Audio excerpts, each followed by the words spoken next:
որ շատ է երկարել զեկույցը եւ օրենքը թույլ չի տալիս, որպեսզի մտնի օրակարգ հարցը եւ հնարավոր է լսումներ կազմակերպել եւ այդ ձևաչափով։ Նախագիծը ճիշտ է ասում, շատ երկարել է,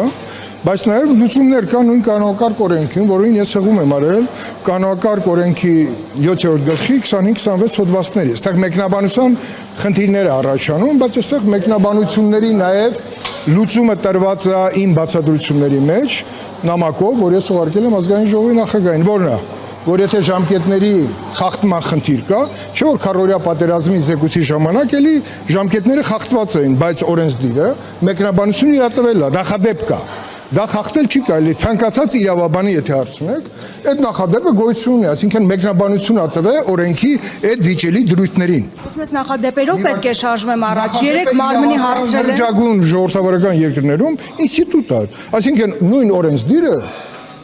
տվել է իր մեկնաբանությունը այդ երևույթին, ժամկետը ձգելու կամ չձգելու։ Այսօր քննարկելու բան չկա։